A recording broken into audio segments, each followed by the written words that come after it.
Om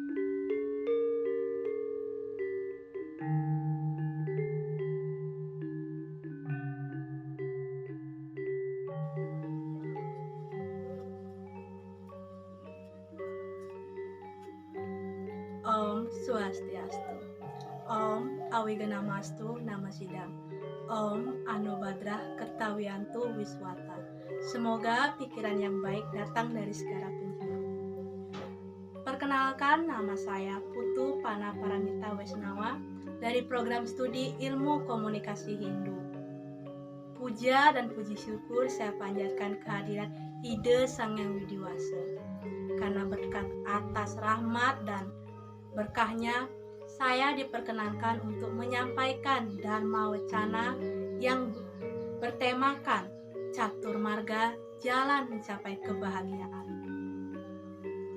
Umat sedharma yang terkasih, Catur Marga adalah salah satu konsep yang diajarkan di dalam Weda, yang secara umum berarti 4 jalan untuk mendapatkan intisari kebenaran dan kebahagiaan, serta mencapai ide Sang Yang Widiwasa, yang dibagi menjadi 4 jalan, yakni yang pertama ada Bhakti Marga, adalah usaha untuk mencapai Jagadita dan Moksa dengan jalan sujud bakti kepada Sang Yang Widiwasa. Yang kedua ada Karma Marga, berarti jalan atau usaha untuk mencapai Jagadita dan Moksa dengan melakukan kebajikan, pelayanan tugas, dan persembahan, dan amal dengan tiada terikat oleh nafsu, hendak mendapatkan kemasyhuran, kewibawaan, dan keuntungan-keuntungan lainnya. Yang ketiga ada Jnana Marga, ialah suatu jalan dan usaha untuk mencapai Jagadita dan Moksa dengan mempergunakan kebijaksanaan filsafat atau jnana. Dan yang keempat ada Raja Yoga Marga, ialah suatu jalan untuk mencapai Jagadita dan Moksa melalui pengabdian diri kepada Sang Yang Widiwasa, yang didasari oleh asana, yoga, konsentrasi, dan meditasi pada Atman untuk merealisasikan Tuhan dalam diri manusia.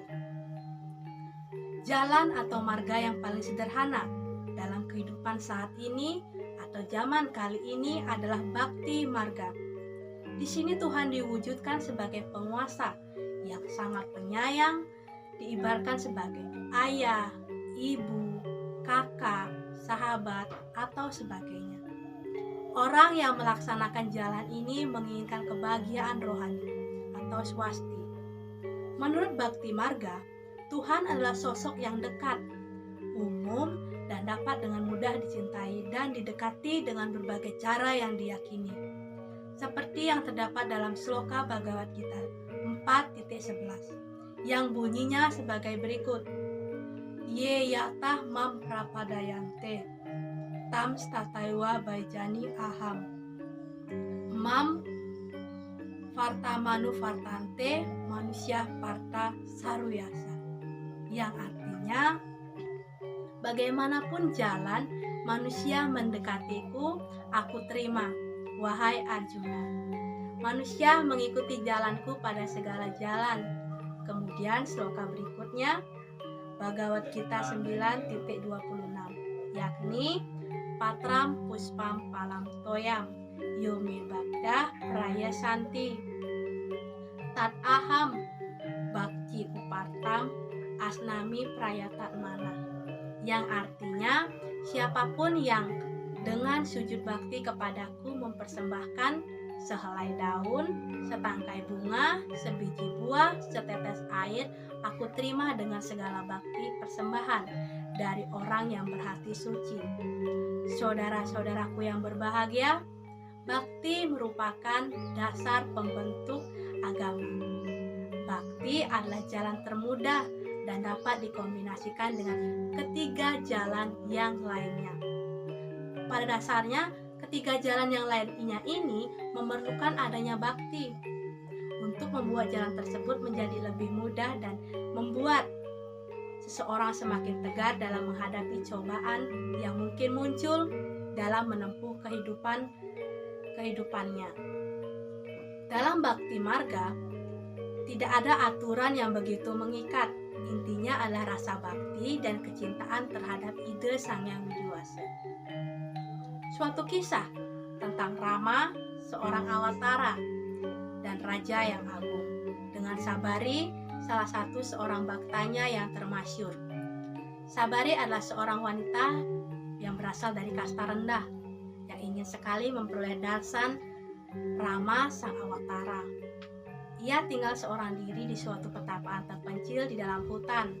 Ia mengisi hidupnya untuk menanti Rama dan berharap sang awatara akan datang melewati hutan tempat tinggalnya dan menghampirinya. Setiap hari ia mengumpulkan buah dan akar-akar untuk dipersembahkan kepada sang Rama. Suatu hari kerinduannya terpenuhi. Rama benar-benar datang, menghampirinya dan melewati hutan tersebut. Ketika Rama sedang menikmati buah dan akar-akar persembahan Sabari, Sabari menjatuhkan diri dan bersujud di kakinya dan berkata, "Oh Tuhan, saya hanyalah manusia bodoh dan berasal dari kasta rendah. Bagaimana saya dapat memuji Tuhan? Saya tidak tahu harus berbuat apa dan bagaimana caranya." Rama tersenyum dan berkata, "Sabari, misiku adalah menjalin hubungan bakti. Aku tidak mempunyai pertalian dengan suku, bangsa, ataupun kasta manapun.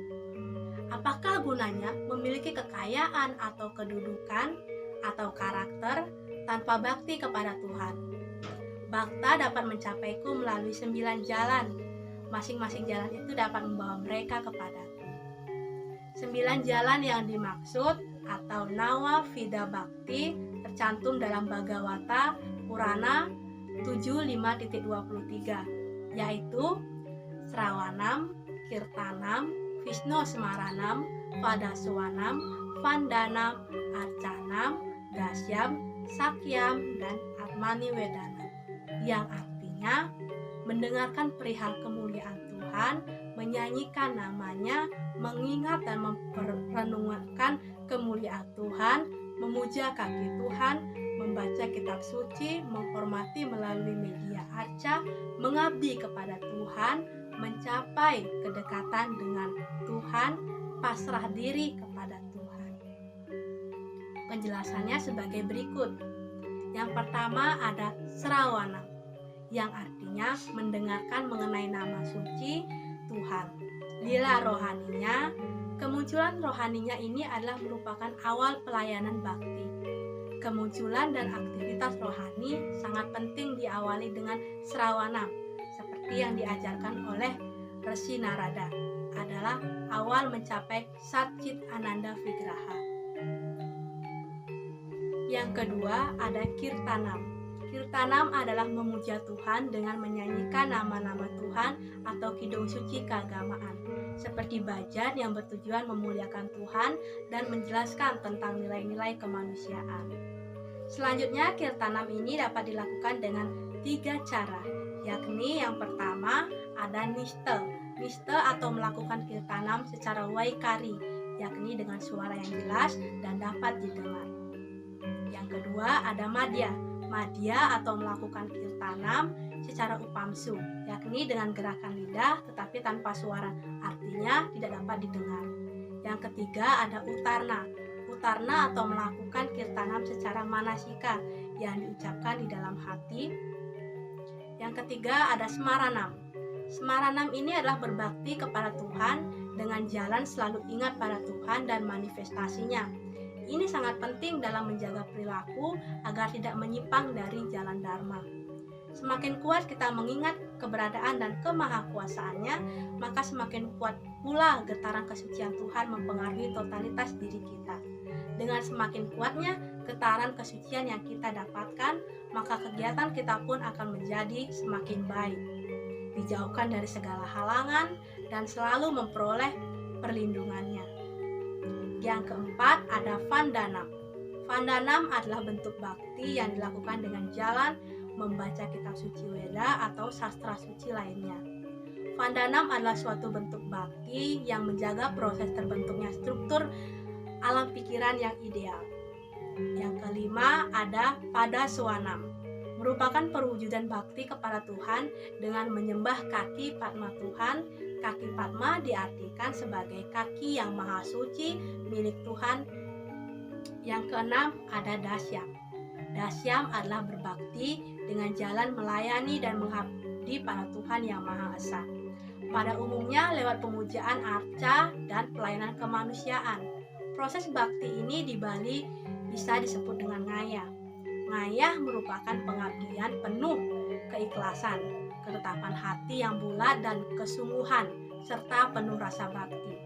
Dengan ngayah atau mengabdi ataupun melayani Tuhan, maka rasa ego atau akamkara tersebut ditiadakan atau dikekang sekuat mungkin. Dengan menghilangkan ego, maka orang akan merasa sangat dekat dengan Tuhan. Sebaliknya, jika egoisme itu tinggi, apalagi disertai dengan keterikatan dengan duniawi dan rasa amarah, maka orang akan menjadi sangat jauh dengan Tuhan. Yang ketujuh ada arcanam. Arcanam adalah memuja dan menghormati Tuhan melalui media arca atau pratima. Perlu dimaklumi bahwa dalam kitab Pratima Laksana menjelaskan bahwa jika seseorang membuat atau memperbaiki arca pemujaan kepada Tuhan, maka jiwanya yang murni akan mendapatkan hidup bagai di surga lebih dari 100 yuga. Yang kedelapan ada sakyam. Sakyam adalah bentuk bakti kepada Tuhan seperti hubungan bersahabat dekat. Dalam hubungan ini seorang tidak perlu lagi canggung, ia dapat mengutarakan semua isi hatinya kepada Tuhan. Yang kesembilan adalah Atmani Wedanam. Atmani Wedanam adalah bentuk pemujaan yang dilakukan dengan penyerahan diri sepenuhnya kepada ide Sang Hyang Widiwasa. Ini dilaksanakan oleh para bhakta yang murni, umat sedharma yang budiman. Bakti yang murni segera membawa rasa lega, bebas dari segala jenis kesengsaraan material. Bakti marga adalah pencarian sejati, pencarian sebenarnya terhadap Tuhan, sebuah pencarian yang berawal dari kasih, berlanjut dengan kasih, dan berakhir dengan kasih. Suatu momen kerinduan yang mendalam akan kasih Tuhan yang membawa kita pada kebebasan yang abadi. Bakti, seperti yang dikatakan oleh Resi Narada dalam penjelasannya tentang bakti, adalah kasih mendalam kepada Tuhan.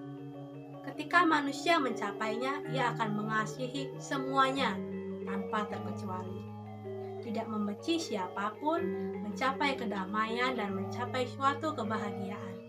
Kebahagiaan adalah suatu keadaan pikiran atau perasaan yang ditandai dengan kesenangan, rasa damai, cinta kasih, kepuasan, kenikmatan, dan kegembiraan. Umat sedharma yang berbahagia, demikianlah dharma wacana dari saya. Apabila adalah salah kata maupun tindakan yang kurang berkenan, saya mohon maaf yang sebesar-besarnya. Akhir kata saya akhiri dengan Paramasanti. Om Santi Santi.